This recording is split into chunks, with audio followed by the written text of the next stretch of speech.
This is something you all have been requesting for a long time, and honestly, it took me quite some effort to pull it together.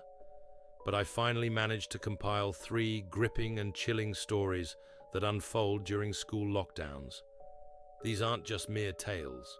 They're real accounts of what happens when the unexpected strikes, and everyone is forced to grapple with their fears and instincts in the most terrifying of circumstances. Let me take you on a journey through these moments that people involved will never forget.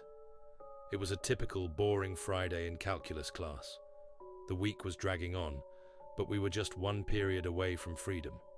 Seventh period, the last class before spring break. It was the light at the end of the tunnel. Everyone was restless, tapping their pencils, glancing at the clock, and trying to suppress the excitement of the upcoming break. Unlike some of my friends in other classes who were stuck taking tests that day, we were lucky. Our laid-back calculus teacher decided to give us a break and let us play trivia games on a website called Sporkle. The game we were playing was a brand logo quiz, and I remember exactly when things took a sudden turn. My friend had just answered a question correctly.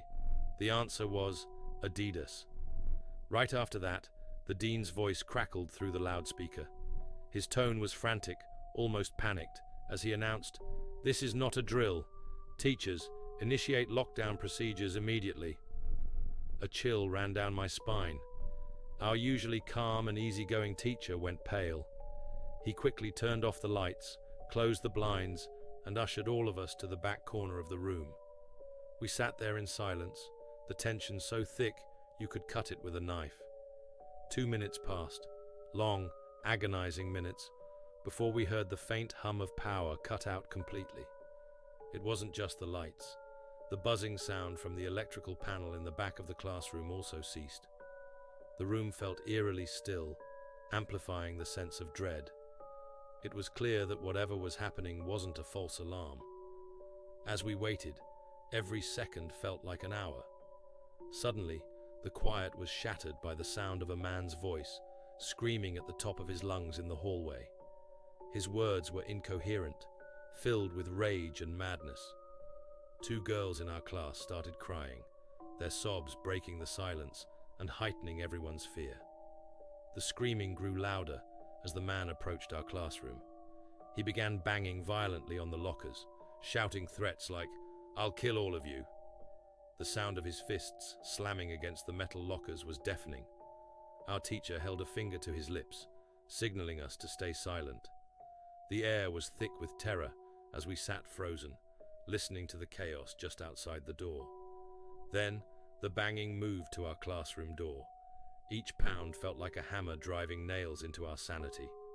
One of the crying girls couldn't hold it in any longer and let out a scream. "No!" The man outside shouted back, "Open up!" and continued pounding on the door with even more force.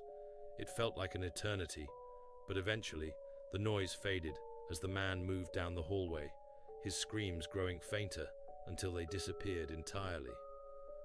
After what felt like forever, the dean's voice returned on the loudspeaker. He explained that an apparently mentally unstable individual had entered the building and assaulted the front desk receptionist before she managed to escape. The staff wasn't sure if the man was armed, which explained the extreme measures. This was back before our school had security cameras or proper safety protocols, making it terrifyingly easy for something like this to happen. The dean assured us that the hallways had been swept and that it was safe to resume classes, though all doors were to remain locked.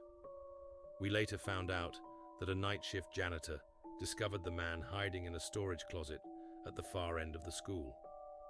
Rumors circulated that the man had a .44 Magnum in his pocket, though no one could confirm this. By the time the police arrived, the man had vanished. To this day, none of us know if he was ever caught, but I like to believe he's somewhere getting the help he desperately needs. The second story takes place during lunch at my middle school. Our school had 2 lunch periods, one for 6th graders and half of the 7th graders, and another for the rest of the 7th graders and all the 8th graders. It was early October, and the day was grey and rainy. I was sitting with my friends in the cafeteria during the first lunch period when we suddenly heard 4 loud booms. At first, I thought it was thunder, but the entire lunchroom erupted into chaos. Kids started screaming, and the noise was deafening. Campus security rushed into the cafeteria, shouting at everyone to get into the multi-purpose room immediately. Those who were in line for lunch had to abandon their trays and rush inside. The multi-purpose room was huge, with a back wall made entire.